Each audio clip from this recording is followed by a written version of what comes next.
I can't sleep. Um, I mean, I don't know, I'm scared I'm gonna lose my voice. I'm drinking decaf coffee. Oh, nice knot on my throat. Like I just got back. And I'm cold, I don't know why, that's why I've got my little cold boy hat on and my blanket wrapped around me. Um, I just got back from a get together with my friends. It's 3:30 in the morning. I think I got there around 8. So, yeah, so I'm kind of all talked out, but, I can do a video. That's what I do, because I'm already up. I mean, I might as well. And I'm playing with the lighting in here. I don't know. I hate having the lights on in the middle of the night when I'm doing an I can't sleep video because it's too bright. I just kind of want to chill, but it seems like when I have the lights low, like I can see myself perfectly fine on the camera right now, but it comes out really dark when I put it on YouTube. But we'll see if I found a happy medium or if this one comes out too dark. And if this one comes out too dark, I guess I'll go back to I can't sleeping with all the lights on. Because I like to wind down while I'm doing these videos. Like, just kind of process whatever's on my mind. And here's something weird. Like, a couple of my friends got into a heated debate. Like, I don't even want to talk about it. I don't like this kind of thing. Like they were arguing passionately about whether there are more wheels in the world or doors. And they were like yelling at each other. And it surely is good natured. Like, even still, like, I'm not the kind of guy who likes arguments. Because, I mean, that is a perfect example of a pointless argument. And they're like getting heated about it. And angry, like, just worked up. Like, I don't know if it was genuine anger, but they were getting worked up over it and like frustrated with me because I wasn't taking a side. And I'm like, I need more information. And, I don't know if there's more wheels or doors, and I really don't give a damn. Like, who cares if there are more wheels or doors in the world? But like, arguing, it's pointless. Like, that is a pointless argument because you cannot win it. Without extensive research, and the information may be impossible to get. I haven't tried Googling it, I confess. That could have been the simple solution, but I mean, let's Google it right now. Are there more doors or wheels in the world?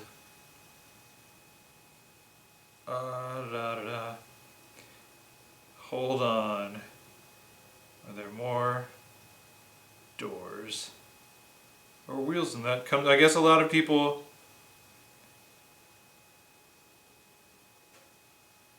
Okay, here it says,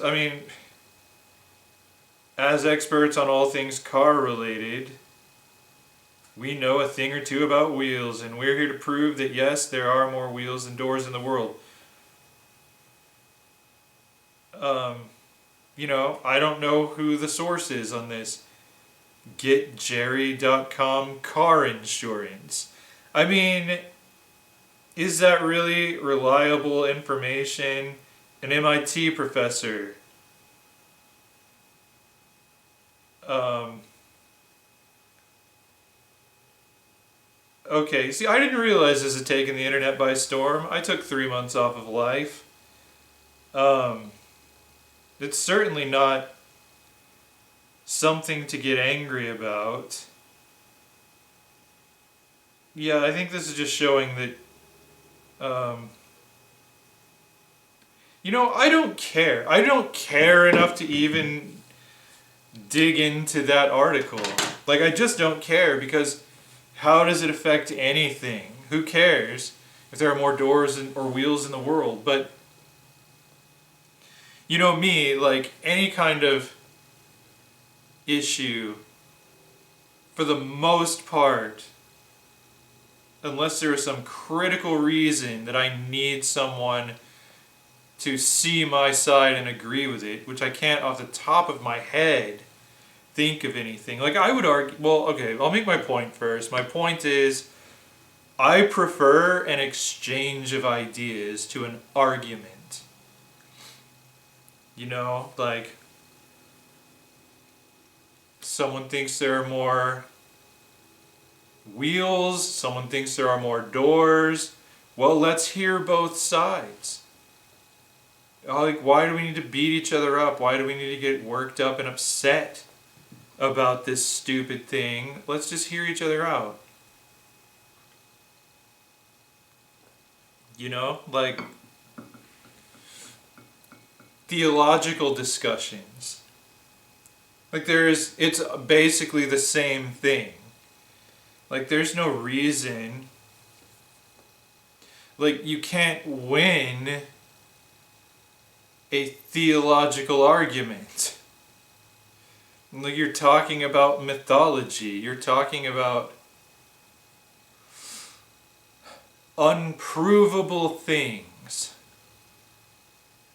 And you're going to take a side and get heated and get angry at people who don't agree with you and try to make people agree with you, like your belief system or whatever.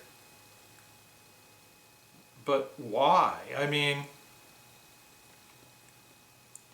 like, was there a historical Jesus? Or was Jesus a purely mythological figure? There are compelling arguments on both sides of that debate. And I don't have a problem hearing either one. Like, I would say, at this point, I lean towards, yes, there was a historical Jesus. That does not mean everything in the Gospels is historically accurate. It just means that the Gospels are based on the teachings of a historical figure. That there was a guy in that region, in that time, who was a teacher, who was a spiritual guru. Like, I lean towards, yes, there was an actual guy.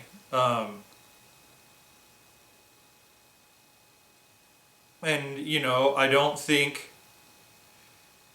But yeah, like, let's use religion. It's a good, like, wheel or door kind of thing. Because you can't prove it. But people get so worked up about it, so heated about it, so angry. They fight wars over this, man. And it's an absurdity because, like, okay, so point... I lean towards, yes, there was a historical Jesus who didn't pronounce his name that way.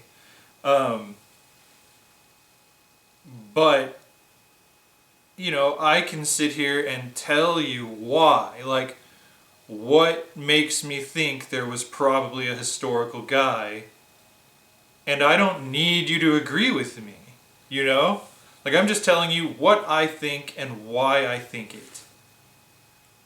And then you could tell me you think Jesus is purely mythological. And that's not going to piss me off.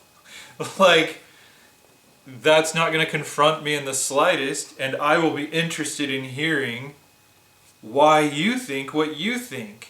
And hopefully, if we both listen to each other, we will both be enriched by having taken in that other viewpoint. You know, I love that.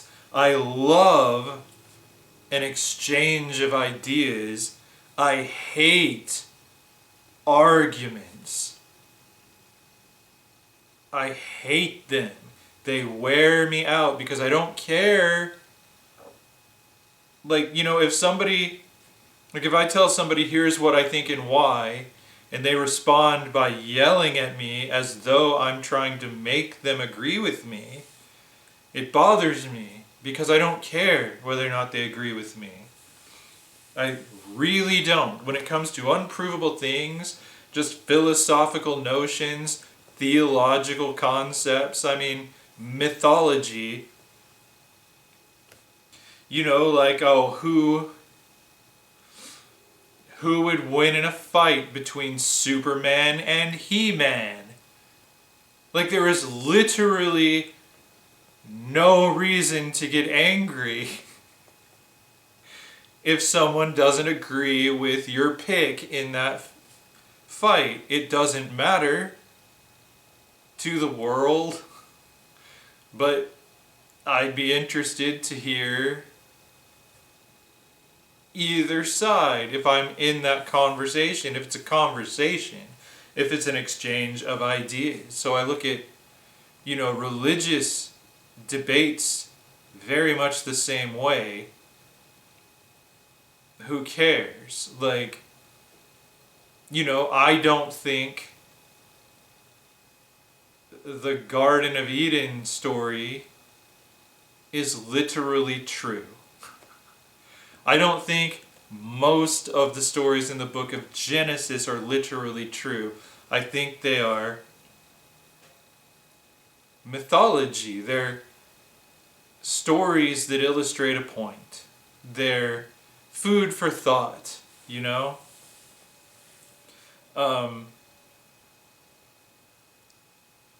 But if you think otherwise, I'm not going to get mad at you. Like, I'm not going to sit here and try to convince you how wrong you are and how right I am, because I don't know, man. I wasn't there. Maybe God created two humans, like created a dude out of clay and for some reason gave him sex organs even though sex didn't exist, and like didn't know, God himself did not know how to please this man. Like, oh, you need a companion, let me just invent some cows. How about this cow? Man's like, nah, I need something better. How about this monkey? Nah, I need something better. Goldfish? No, dude, I need something better. Like, God didn't know. Maybe that went down. Maybe God had no idea what he was doing as presented in the Garden of Eden myth. Like, God was just like making a mess, and then like he's like, okay, well, how about I put you to sleep, take out your rib and make a woman, and she'll have sex organs that make your sex organs make sense. I mean, I don't know. I mean, there's so many holes in that story, in my opinion, but you know, I can tell you all of that, but maybe you think otherwise. And it's not going to anger me. I'm just like, different people think different things.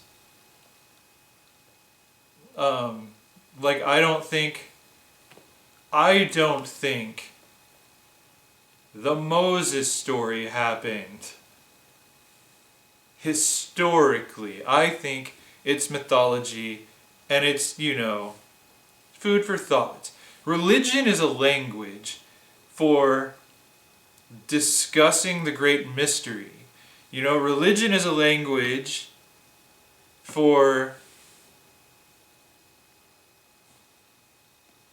contemplating where we came from, how we got where we are, where we're going, and why.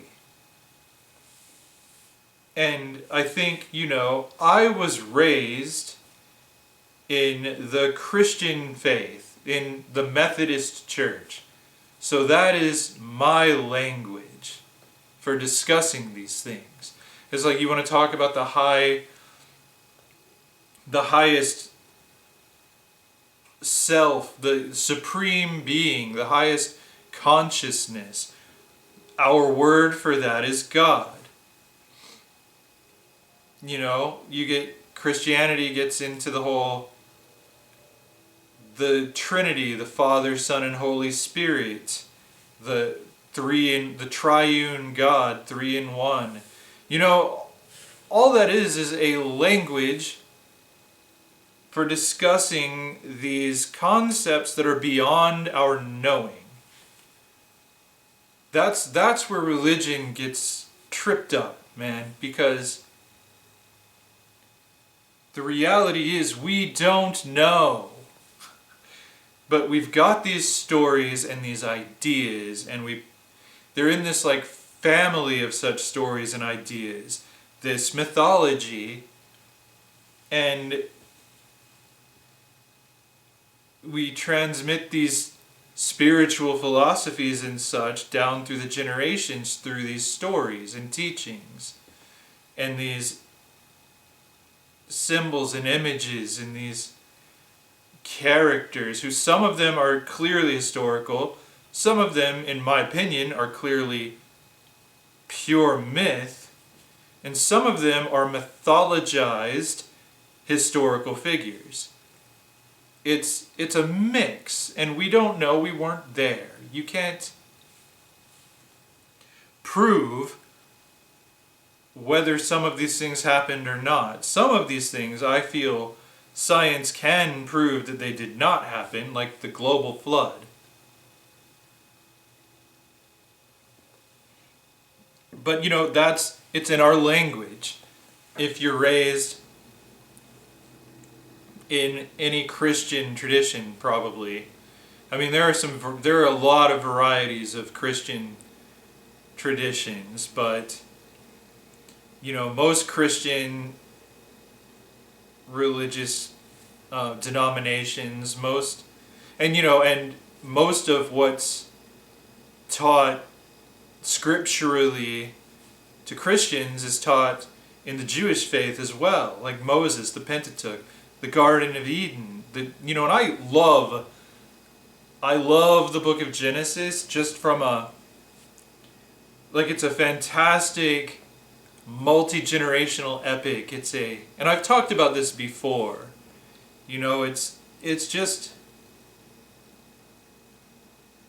It's a fun, crazy, wild ride. I love the book of Genesis. But I don't care whether Adam and Eve were real. It's not going to bother me if I get in a time machine and find out they were or find out they weren't. It's not going to affect me one bit. If I find out definitively whether or not Jesus was born of a virgin, walked on water, turned water into wine, rose from the dead, it's not going to affect my worldview.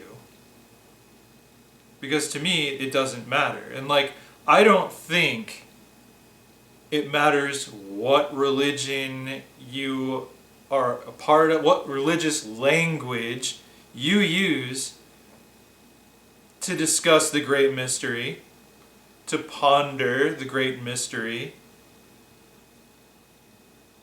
I don't think it matters even if you have a traditional religious language. for discussing those things. You can come up with your own language for it. Fiction does this all the time. The Force in Star Wars is a language for discussing the great mystery. It doesn't have to be real as we see it. It doesn't have to be historical. We don't have to believe in a historical Luke Skywalker in order to discuss the great mystery in terms of the Force, the light side, the dark side. It's just another such language as we've codified into religions all over the world. So to me, it's all the same. It doesn't matter. I would think a supreme being would be...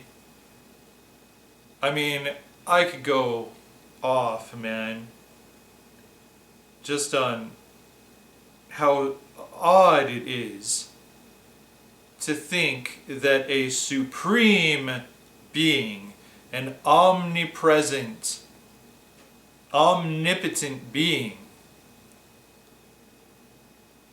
is messing with us like that. Like, that, he's like gonna punish us, throw us into hell if we don't believe in the right religion. If we're not using the right language to discuss the supreme being, and I'm using the gender term, pronoun he, which I think is also hilarious. The idea that God has a penis, but is also just like Adam. Like, why did Adam have a penis if God had no idea that a woman was something he was ever going to make? Like, he went through all these cows and chickens and apes and stuff before he was like, maybe if I make someone like him but different, that, like, it's ridiculous, man, that the supreme being couldn't figure that out. But just the idea that there is one right religion and they have all the right answers, but God isn't really going to tell us which one that is. And every religion will tell you, oh, God's on our side. God has revealed the truth to us. At least all of the Abrahamic religions, like, because not everybody uses the term God in religions, but that's the Abrahamic word for, like, the highest power in all of existence. So like Judaism, Christianity, Islam, others, like there's a whole family of religions that don't quite get along because they each think all the rest are just wrong and going to hell. And hell, that's another thing that doesn't make any sense to me. Like, I do not believe that a supreme being would throw people into hell. It's like, oh, you picked the wrong religion. You were a good guy and all, but I, male for some reason God, am going to now set you on fire forever. No reprieve, no parole. Like, you are going to burn for eternity. Like, that's not just petty. That's psychotic. That's just monstrous.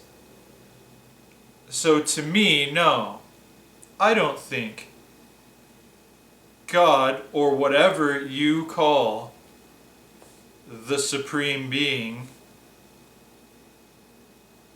if you even think there is such a thing as the supreme being, like, I don't think that a supreme being would do that. Like, I just really don't. think that makes any sense at all. And it's like, oh, you weren't baptized in the Christian church. You were otherwise, you did all these good things in life, but I'm sorry, you didn't believe in Jesus, so fire, you're on fire now forever. Like you actually accidentally lived perfectly according to the teachings of the Gospels, and yet you didn't say Jesus, so fire it is, punished for eternity for not knowing something I didn't tell you. Or for not knowing something that I could easily prove to you but chose not to.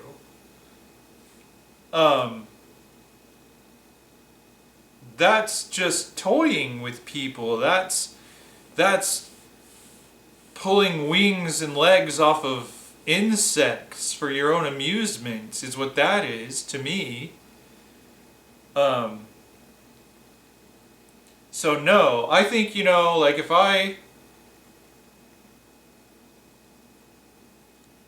die and like devils or whatever try to pull me into hell, I'm gonna be like, nah, I'm not gonna go to hell. Bye. I'm gonna go somewhere else. Like if my spirit still exists, and again, that's something I think your consciousness does survive beyond your body. I don't believe it, like I think it, and that's why I'm open-minded. It doesn't affect me one way or the other right now. It'll only matter to me after I die if I'm correct. And if I'm wrong, I will never know. So it really doesn't make a difference until you get there. And then I think if, but knowing definitively would not change the way I live my life. And I think, yeah, so if demons were trying to put me in hell or whatever, I would just decline, because I think that should be a thing. Like I think you only go to hell if you want to. Like if you think you should be in hell, like if you think you should be punished for something and you can't let go of some mistake you made, or just your whole life was a train wreck and you feel responsible, like I don't think a supreme being would punish you for being down here and messing up and being confused and making mistakes. Like, I don't think there is anything anyone can do that merits eternal punishment. Like I said, that is beyond petty. And the supreme being, you can either be the supreme being or you can be petty. You cannot be both. I've said that before too, I think, in this video series. But that really is what I think. And so I think, if I did go to hell, I'd go to take over, I'd go up to people, like, I wouldn't torture people or help torture people, whatever. I would just go up to people who are being tortured and I'd be like, why are you here? Like, why are you here? Why are you doing this to yourself? Because you are doing this to yourself. You know what? We all mess up. We all mess up bad. Somewhere, some way, somehow, we all mess up bad. And it might be stuff we think we deserve to be punished for. And so we go along with it. Like, maybe that's what happens. Maybe that's how you get to hell. Like, maybe devils or whatever, like, if there is such a thing, are kind of like manipulating people's guilt. I don't know. Like they're like sadists of the spirit realm that just want to torture people, and so they find people who want to be tortured, like the masochists of the spirit world go to hell. So that would be means. Why are you here? You know you don't have to be tortured, right? Like everything's okay. Like everything you did in the world doesn't really matter since we're all still here, right? Like let's move on. Let's move on. I mean, yeah, but so I don't live my life worried about heaven or hell. I live my life worried about life. And yeah, I think life goes on beyond what we presently comprehend. Like, I think this is the caterpillar, and we can't fully comprehend the butterfly. But there is a butterfly that we become. And a higher dimensional plane from this 3D finite world. It's, you know, like that's what I think. And I mean, the thing that I'm trying to get across here through this tangent is that if you think otherwise, I would love to hear it. If you agree with me, I would love to hear why, you know? But I don't want to argue with you because I don't care. Like I'm not insisting that I am correct and that if you don't see it the way that I see it, you are wrong. Because I acknowledge that the great mystery is a mystery because no one knows. All we have are ideas, anecdotal evidence. Like, you know, if you had a near-death experience, if you were on the operating table and died and left your body, and you had this profound experience, and you meet friends and family and pets who have gone before you, and they're there with you, and you see things that you go into other rooms and you can hear conversations people are having while you're dead, and you come back to life. They bring you back and you go back into your body, and you know you had this experience. Like, no one can convince you that it wasn't genuine.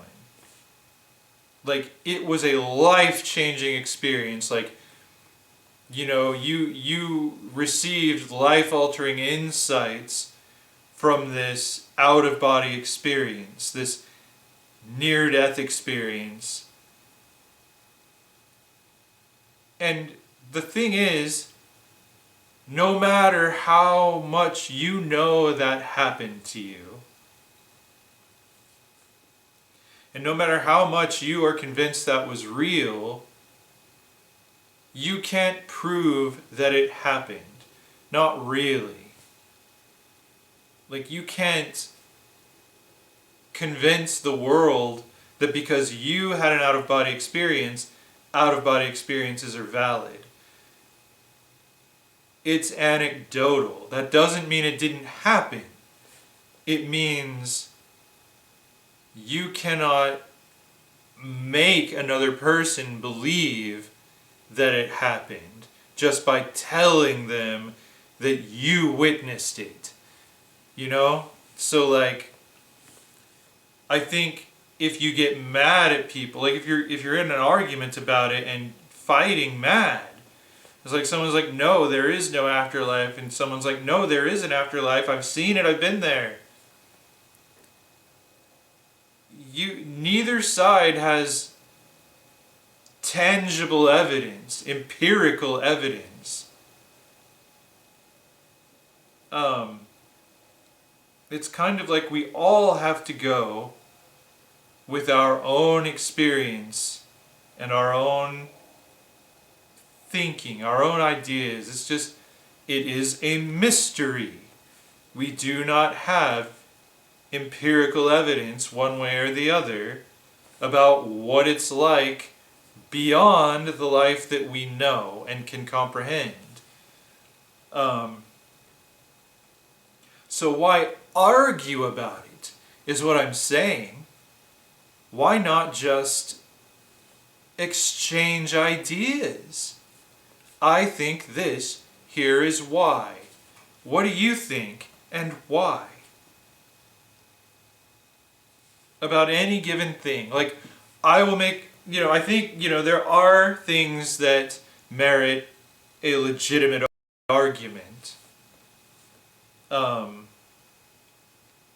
Like the validity of various sexual orientations, of transgender people, the transgender experience. These are things that it's not philosophy, an argument. Does the earth revolve around the sun? Does the earth orbit the sun, or does the sun orbit the earth? That's a legitimate argument because you can prove a point. But even then, it's like, flat earth people that think the earth is flat.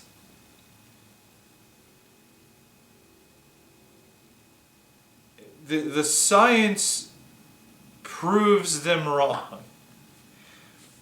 But that said, people who think things like that, people who think science is a conspiracy, when, you can do science experiments. You can fairly easily recreate ancient experiments that show that Earth is round. You don't have to get in a boat and sail around the globe to do it. You don't have to get in a spaceship and fly out there and take your own picture because you think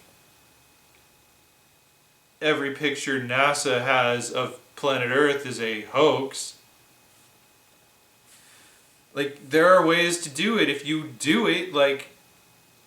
So that kind of argument, it's like, when it comes to things like flat Earth, yeah, one side is right and one side is wrong, objectively so. But even then, I do not care to get into arguments with flat earthers. Like, I'll listen to your ideas. I'll tell you mine if you'll listen. But I'm not going to fight with you about it. I'm not going to lose my temper with you if you refuse to look at science.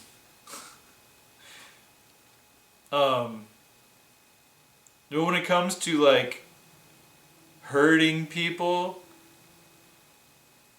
not only hurting marginalized groups of people, but effectively creating marginalized groups of people, effectively creating a social other,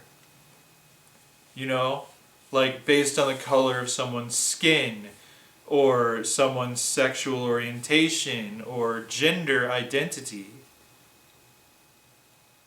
or so many other categories. We categorize people all over the place. But that's when I might fight you. That's when I will fight you. That's when you cross a line and you're hurting people. Only then, in my opinion, is it worth exchanging, like having a heated argument.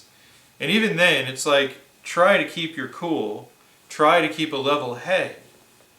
But it's okay to feel passionately about arguing your points. about the value of these people whom society would have us shun for whatever reason. I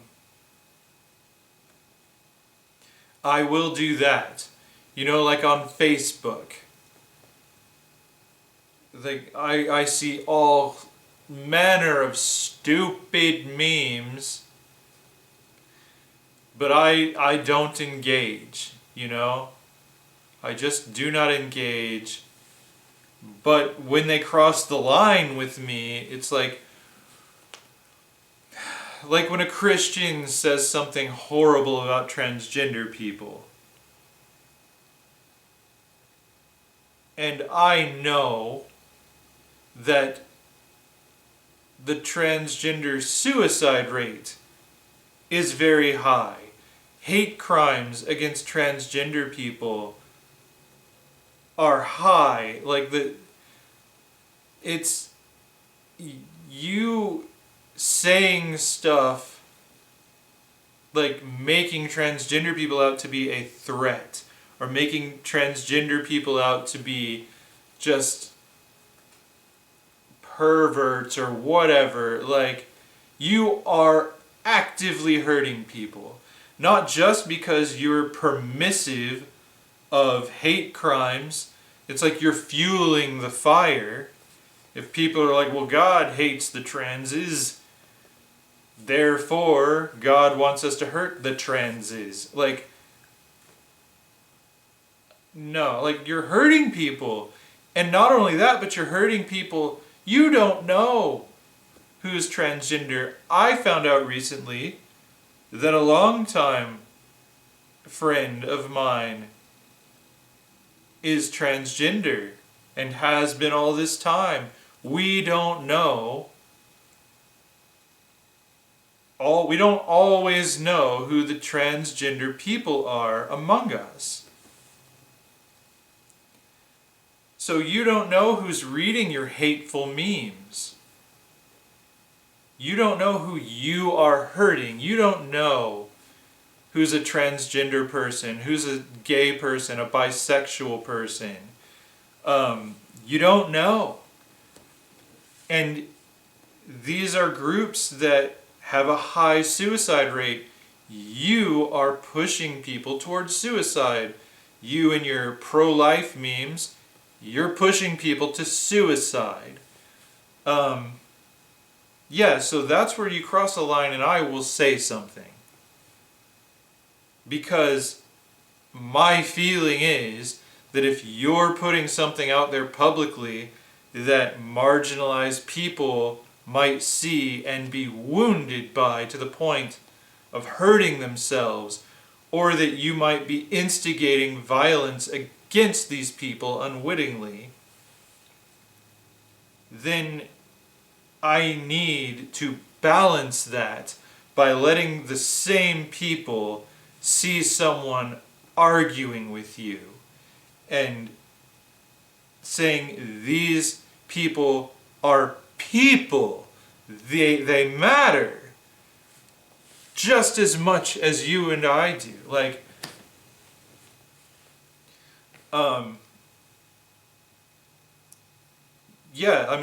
I will cross a line. And I am one of those marginalized people too. I'm not transgender, but it's all the same. Targeted groups of people, I will speak out for them when I see somebody posting something ignorant on social media. So there are times when having an argument is valuable. But most of the time, we are just fighting over whether or not there are more wheels in the world or more doors in the world. And frankly, who the hell cares? So, I guess that's what's been on my mind.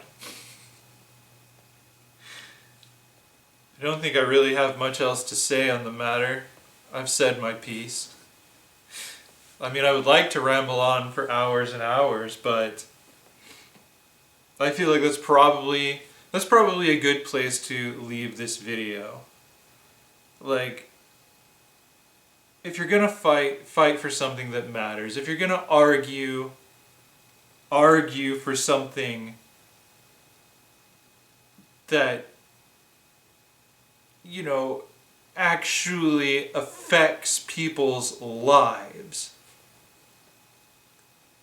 Don't fight about religion. Don't fight about the number of wheels and doors in the world.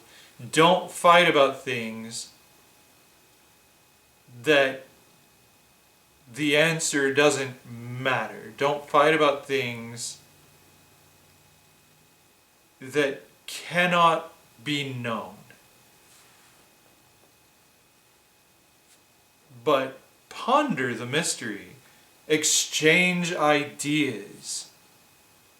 Embrace a mystery, you know? Like, I wonder if there are more doors or wheels in the world. Nothing wrong with asking that question. Nothing wrong with pondering the answer. But if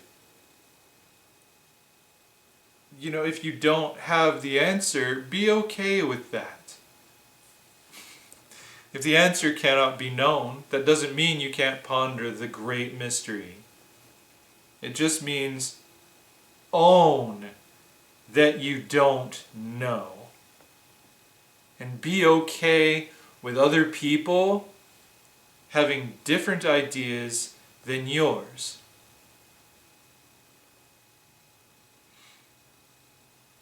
That's all I'm trying to say.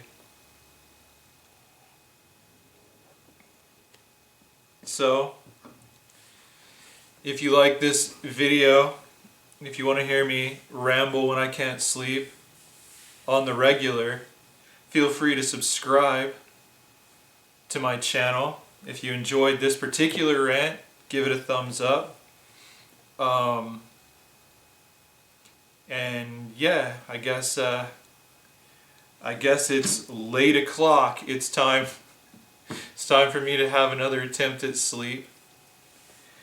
But meanwhile, thanks for sitting up with me.